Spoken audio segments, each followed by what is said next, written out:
What was your experience of sex education? Was it all anatomy and abstinence? Well, boys, you've come to the right place because today we're going to be uncovering 10 things you never learned in sex ed.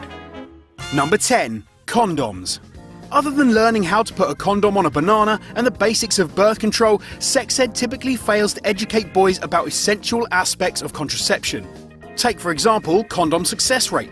As advertised on packets, condoms are only effective 97% of the time, but in reality, the chances of your condom not working are actually significantly higher.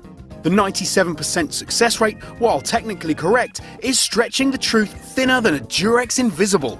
The actual figure is around the 82% mark, leaving the condom failure rate at a whopping 6 times higher than advertised. But why are these numbers so different, I hear you ask? Well, the 97% only equates for condoms that have been used perfectly. Some frequent mistakes of condom use include putting on a condom partway through intercourse, failing to leave space at the tip of the condom for semen, and failing to look for damage before use. And these errors, among many others, can contribute to breakage or leakage. Number 9. Pre-cum. There's pretty much no way this topic would be discussed in sex ed, but it really should be. Pre-cum, also known as pre-ejaculatory fluid, is a clear fluid that appears on the tip of the penis when a man has an erection and is sexually excited. The purpose of it is to help neutralize the acidic environment of the urethra and also offer protection to sperm that travel through. But it is a common misconception that this fluid is semen that is leaked out before the main ejaculation. But pre-seminal fluid does not contain any sperm, which would mean the fluid itself could not cause pregnancy. Having said that, if sperm is left behind in the urethra from a previous ejaculation, it could come into contact with the fluid and mix together. This is where pre-seminal fluid and unprotected vaginal sex can lead to pregnancy, and it debunks the common myth that pulling out stops unwanted pregnancy, but more on that next. Number 8. Pulling out means no babies. Despite what some men might believe, pulling out is not a sure way to prevent pregnancy. If sperm is present in pre-ejaculate and it enters the vagina, it can fertilize an egg, even if a man pulls out before ejaculation. Pregnancy can also occur even when a man ejaculates or pre-ejaculates near or on a woman's vulva, the outside part of the vagina. So, even if you don't engage in vaginal sex, naked body contact around this region could itself lead to pregnancy. The withdrawal method has been criticised for being highly ineffective as a type of birth control, and it also won't protect you against STDs, as most disease-causing microorganisms don't depend on ejaculation for transmission. Withdrawal is better than nothing, but the safest option is to use condoms or another form of birth control. Number 7. Grower versus shower. All penises are different, so don't worry if yours is below the average penis size of around 9 cm when flaccid and 13 cm when erect. For many men, there is no consistent relationship between the size of the flaccid penis and its full erect length. Researchers found that in a study of 80 men, the size increases from flaccid to erect ranged wildly, from less than a centimetre to 8.8 centimetres longer. Another false prediction for penis size is feet. There is no evidence to say that there is any correlation between the size of a man's feet and the size of his penis. In 2002, researchers from University College Hospital in London measured the penises and feet of 104 men and found no link whatsoever.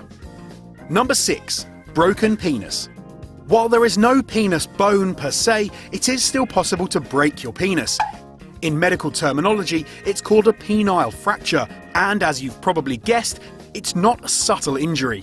When a penis breaks, there is an audible pop or snap. It will then change colour to purple, and as you've probably guessed, will be accompanied by immense pain. The injury itself is not that common, and it mostly occurs in younger men because their erections tend to be quite rigid. There are many ways to avoid this horrendously painful fracture, and an easy one is not to engage in rough sex. A typical penile fracture can occur when a man is thrusting too hard and fast during sex and hits into his partner's pubic bone. But according to a study published in the Advances of Urology journal, the most common way a penile fracture occurs is when a woman is on top during sex. Penile fractures are very serious injuries and require immediate diagnosis and treatment at hospital. When treated properly and promptly, 92% of men will recover from fractures and go back to a healthy, if slightly more careful, life of lovemaking. Number 5. Wet dreams and morning wood. Wet dreams happen to most boys during their teenage years, but they can also continue into adulthood. This is when semen is discharged from the penis while the guy's asleep. They occur during the REM phase of sleep when you have a sexually arousing dream. There is no cure for wet dreams because they're completely natural. But one way to reduce the chance of having one is to masturbate. Research shows that the more you masturbate, the fewer wet dreams you will have. Speaking of nighttime sexual situations, have you ever wondered why some men wake up with morning wood? Well, it's essentially down to a hormone imbalance. During the day, male brains release a chemical called noradrenaline, which is a hormone that hinders erections. But when they're asleep, men release less of this hormone. This makes nighttime boners more likely to pop up. Number 4. LGBT. Sex education lessons in school routinely ignore LGBT relationships or provide inaccurate or unhelpful information to young students. One of the biggest myths taught about sexuality is that it's a choice or it can be cured, but this simply isn't true. Evidence is mounting to suggest that same-sex attraction is at least partly genetic and biologically based. It's also completely inaccurate when people suggest that homosexual men are more likely to get HIV than heterosexual people. Branding the illness as gay disregards the reality that HIV transmission is globally associated with one group, humans, of all sexual orientations. Number 3. Check your prostate. All men have one, but apart from knowing that it's important for their sex life, few understand much about their prostate and what can go wrong with it. Prostate cancer is the second most common cancer in men after skin cancer. The American Cancer Society estimates that there are around 180,000 new cases of prostate cancer each year in the US, and about 1 in 7 men globally will be diagnosed with prostate cancer during their lifetime. While these figures may seem daunting, most men diagnosed with prostate cancer do not die from it. Similar to most cancers, if diagnosed early, the chances of survival are much higher. If changes are noticed in toiletry habits, for instance bleeding from the rectum, needing to urinate often, or pain when urinating, it is advised that men go to see a doctor for a rectal examination. Number 2. Sperm. Even though this topic is definitely covered in sex ed, it's probably no more than a chat about how sperm makes babies. So there's probably a lot you don't know about your swimmers. Take for instance how long sperm can survive for. Unlike the vagina, cervix and uterus, the fallopian tubes don't treat sperm like an unwanted visitor. If they manage to make it past the uterus into the fallopian tubes, sperm can live there patiently waiting for the release of an egg for up to 7 days. Sperm are also not all the same. In fact, 90% of sperm ejaculated is deformed. Sperm can have a multitude of defects in the head, neck or tail, such as 2 heads, 2 tails and coiled tails. They also come in 2 genders, male and female. According to Harvard Health publications, female sperm is actually stronger than male sperm, which means the likelihood of getting pregnant by a female swimmer is higher than a male one.